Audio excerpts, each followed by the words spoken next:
Howdy folks, Kirk and Jay here with Kirk, Giordano Plastering. Today I'm going to show you how to fix some stucco around 3 newly installed windows. It's kind of interesting what they have here because it sure does explain a lot, which means I see it, so I'll explain it to you guys what to do and what not to do. Okay, so if you're going to do your own stucco work, guys, put your first coat on, and what you want to do is not go past your perimeters. Meaning, you don't want to go past your grounds. These are called perimeters, grounds. You want to keep it in. They went past, so we've been chipping it off. I'll show you one thing too, guys. You could use a Bosch Bulldog, or you could use the Milwaukee that we use, which is this guy here. And for example, now I've wet these walls because if you watch what we do, man, I really hate getting dirty. I don't like creating dust because I disturb the silica in there, and the silica goes everywhere, including in my lungs, and it's just not good for you. So what we do is we wet it so no dust and just hit it like this. I'm not going to do too much until I put my mask on, or you can do it this way, guys. If you go over your boundaries, don't go over your boundaries. Take a 3-in-1.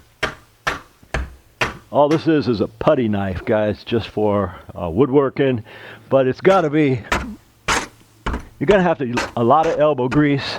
I mean, a lot of muscle, or you use skill rather than muscle, and you use a sturdy blade.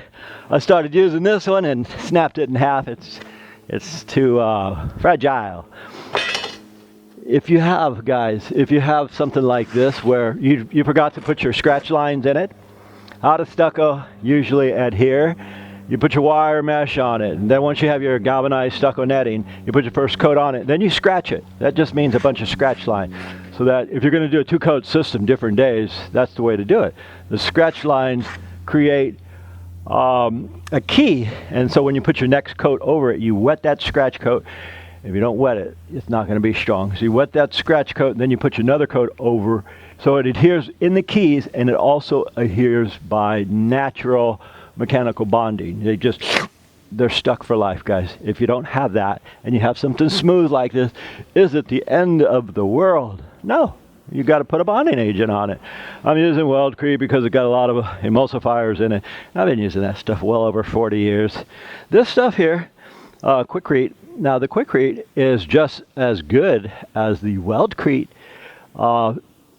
because, I mean, this, granted, we've been using this for forever because it's been sold at the material yards, and it's blue.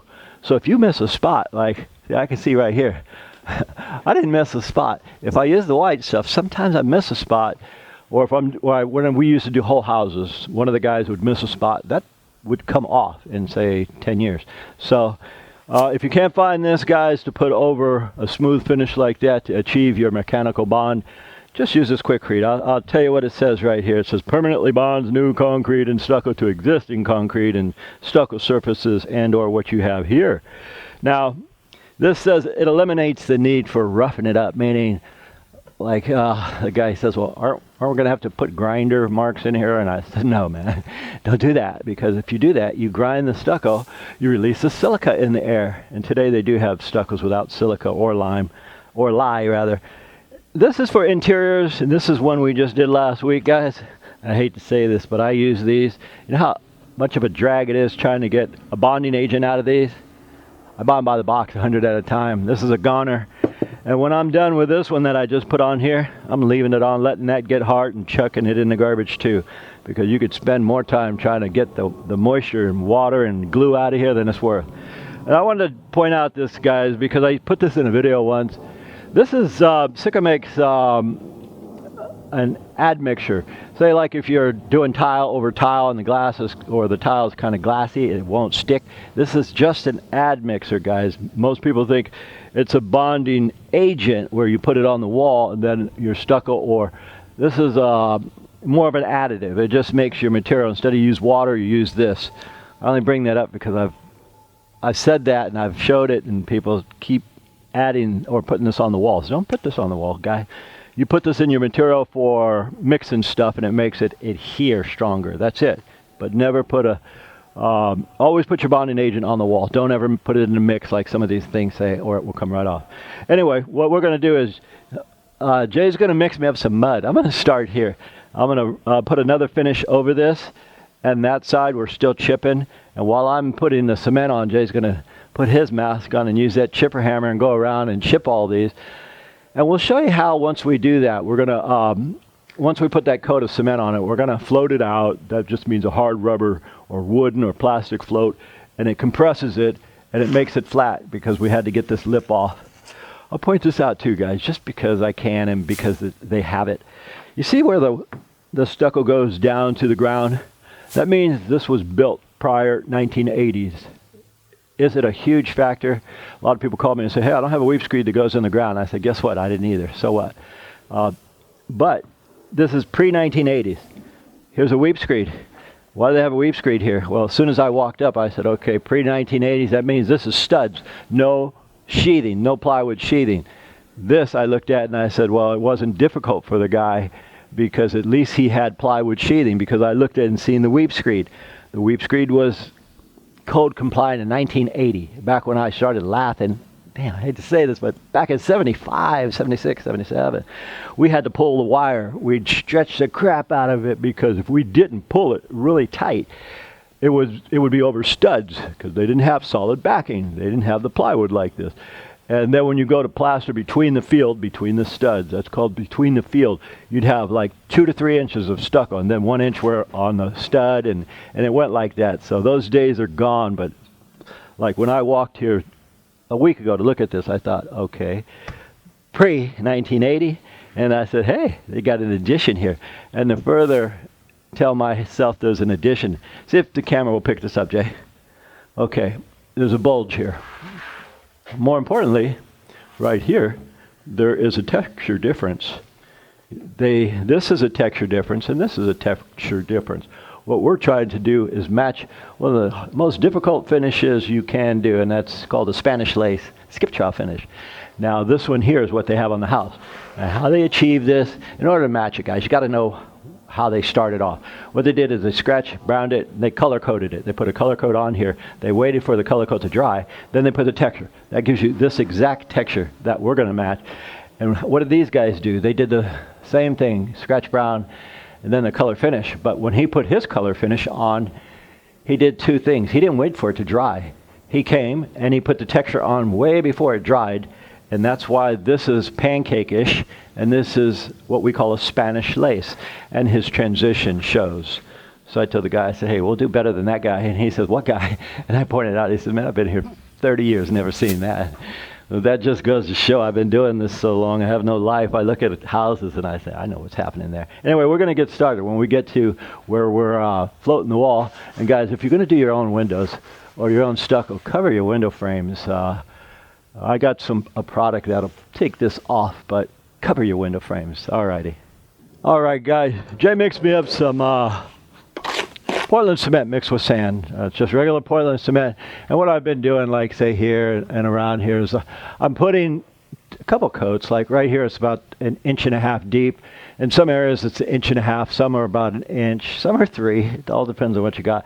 So what we do is we are now putting the second coat and making everything sort of what you might call true and plumb. And so once we get this is considered the second coat, the brown coat. And that's considered a death trap. But, alright guys, what we're going to do is get this second coat on. We got a few weird things going on here. But like say, why clean the window now when I got to clean it anyway? So we're just going to leave that alone for now. I'm going to apply one more truffle. I'm going to show you guys something. Okay. All right. So now this right here will give me, it'll get everything so-called true and plumb, meaning it'll square out this wall. And this wall, when looking at it, it doesn't look as crooked as it is. But with me troweling it, I could see and feel all the imperfections. It's like, really? Are you that far out? Meaning this is 3 inches out, this is 1 inch, and this is 2. It varies everywhere. I'll show you how we use a hard rubber float or a polyurethane plastic float. Different places, it's called different things. All right, blam. And that looks, you see it, all the edges. That's okay, because now, if you're in the UK, these guys love these plastic floats. Me, I kind of like the polyurethane, or what we call hard rubber. And what we do is we take this float. This compacts the wall.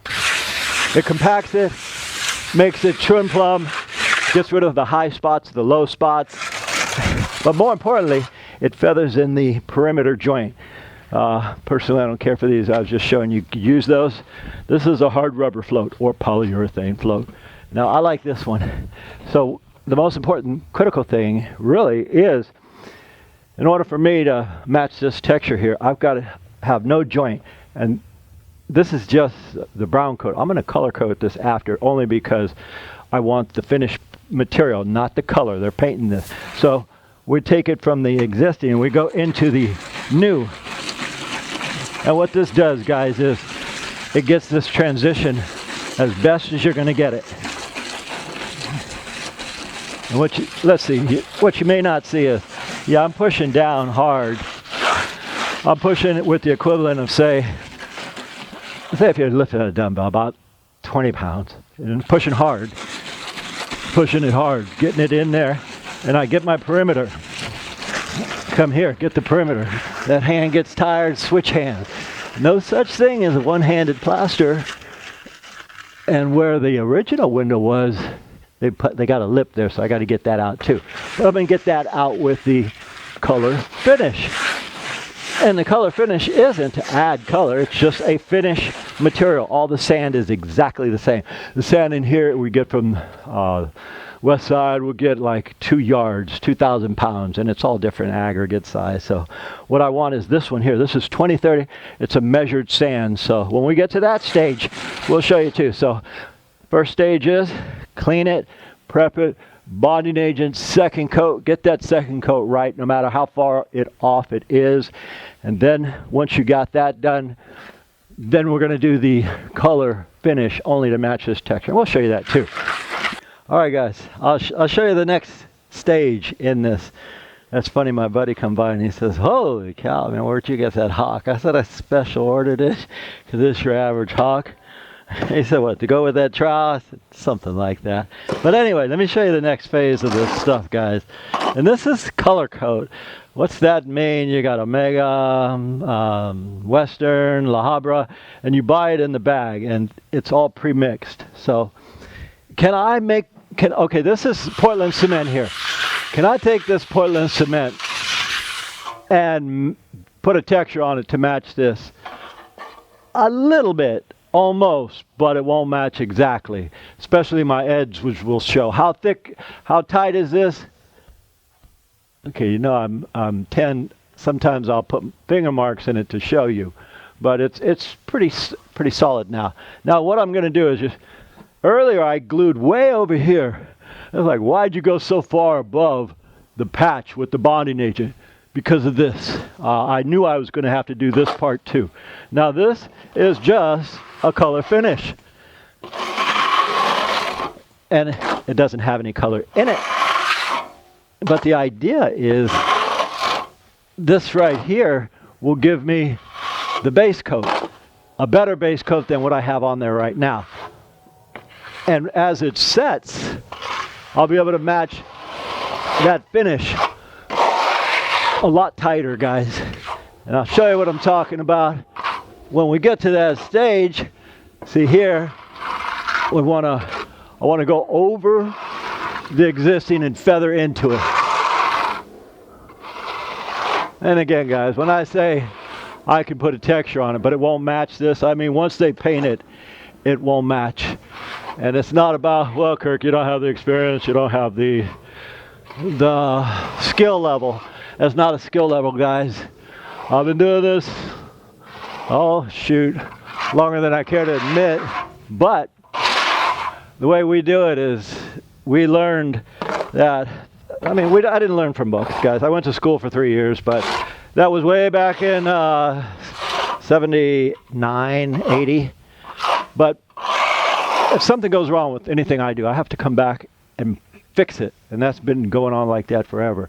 So what I'm saying is I can't match this finish with this base coat, even though it'll be close. I mean, when it's painted, it won't be on the money. Will this be on the money? No. I notice a patch anywhere. Even if I did it, I can still see it. Just like I walk up and I can see all the stuff happening there. But what we try to do is we match whatever is on as best as possible. So I'm going to match this guy's pattern, which is kind of like my pattern. He's taking it off. He's not taking it from the top like this. If you take it from the top of your hawk, that's a different pattern. What these guys have done, these used to be track homes. They did all these from a gun and machine. The crew that came here, they just kind of closed their eyes and went arcing it to the right, the way our shoulders generally go. Anyway, I'm going to continue. I have that mud there, so I'm going to do all of these right here. And then when I come back to texture it, I'll show you why that's important to blend these sides in. All right, guys, let me show you something. They have finish bags. Again, this is La Habra. They make Merlex, Western, Omega, about 20 others. Western's pretty good. BMI is pretty good. Carson's is great. Okay, right here it says exterior stucco. And right here, the 2030. The 2030 is the grit of the sand we're using. Why is that important? Because that's what they used. So if you don't know all this stuff, how are you going to match the exact finish? So many years ago, I put this right here. I cut a tennis racket and put it on the bucket. That way I can get all the crap out of my floats when we were doing a job. Works pretty good. Anyway, okay. See, what Jay did is he went all the way to the corner. We were right here, but we went all the way to the corner. Same on the other side. We had about 8 inches, went to the corner. And now what we do is we just float this. And what is that really doing? Well, that is taking all the high and low spots off. It's taking all the low and high spots off. But this fine sand, this is a fine silica sand. It's sifted. That means it's all the exact same grit. Now you see that. It feathers in much nicer than, say, Portland cement. So we take it and we just get our transition. Our transition is everything. Now that there cleans up the Portland. That's pretty. But if I would just go over that with the texture, it would match, because now that base has got sand coming through. So there's a lot to this stuff, guys. You know, you can learn how to plaster in about 5 years, but the material knowledge, like this kind of stuff, it'll take a little bit longer. So what I'm doing now is I'm getting that sand off, because once I texture this, I want it to match this even tighter. So I'm going to go back on the other side. You wet your float, you clean it out. Okay, because it fills up with, no matter what product you're using, it doesn't matter what product, interior, exterior, acrylic, stucco, cementitious, they all fill up. Get most of that crap off. I'm using this tennis racket because if I use the bucket, it splatters all over and it actually pushes the sand into the float. And if I slam it like this, which I did in the last video, you warp your float the wrong way. Okay, now Jay, this stopped about right here, but in order for a better match, we take it all the way to the corner. It's not much more. So again, the exact same thing here. We took it all the way to the corner, and we just pull out the sand and make it even tighter. I told the guys we'll give them a much better finish, so we got to do that. And now we take this.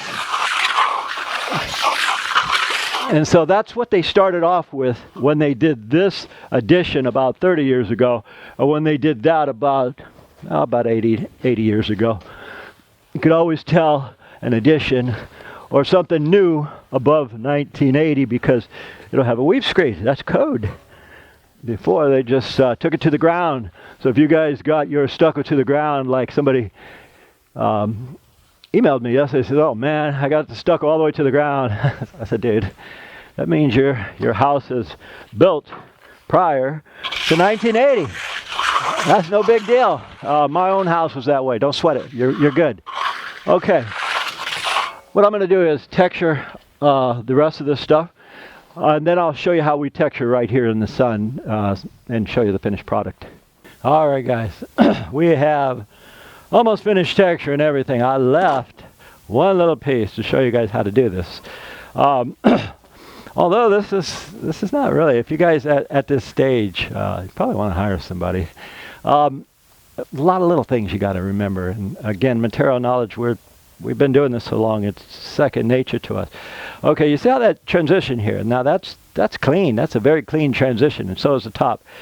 And you see that they kind of took, there's a different texture than that. So I put a different texture there to match that. Here, all they did is they went straight up and they kind of globbed it a little bit. Either way works, but here's what I'll show you guys. Okay, now they didn't take it off the top. If you take it off the top, you end up with a different texture.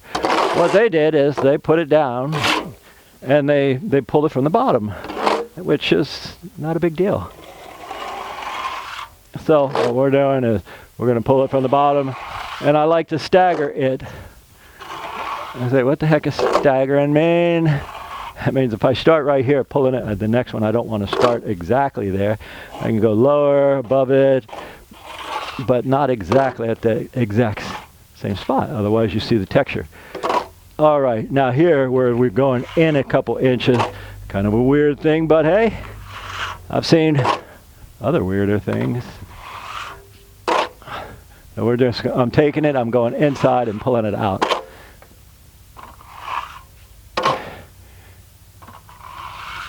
And yeah, it got a little warm on us. We started off, it was kind of chilly. Man, it heated up fast, so we're like about 85. Feels good. Okay, let me show you something now. Of course, I have to hit the bucket to get that high spot. Now, what I'm going to do is I'm knocking it down. I'm knocking it down, and again, guys, as you do this, you lift the bottom up, you come down, you lift the top up, you go up. So, and then when your transition here, this is crucial, it's important. So you could take it sideways and just do that. Now, when that's painted, that's going to be tight. Is it going to be right on the money? Doubt it. But it's not going to be noticeable where the average person is going to walk by and say, man, who screwed up those windows? It's going to be a lot better. So I'm going to hit this top piece, but all I got is stand on that bucket. I don't want you guys to say, yeah, I saw Kirk stand on it, so I did, and crack your head open. But anyway, that's what you got there, guys. Little piece missing here, a little holiday. We got it, and this wall is a different texture, but we match it anyway. It's more pancake-ish, so you can see that. I don't know if that camera will go from sunlight to in the shade, but anyway, guys, that's how you correct it. Would have been faster for us to just come and do the stucco from the beginning. Yes. Anyway, my name is Kirk. Jason on the camera. We thank you guys for watching, and as usual, we'll see you guys on the next one. All right, folks, we've reached the end of another video. As always, we thank you for watching. If you enjoy what we're putting out for you guys, please like and subscribe to keep supporting us. And as usual, from the entire Giordano family, we'll see you on the next one.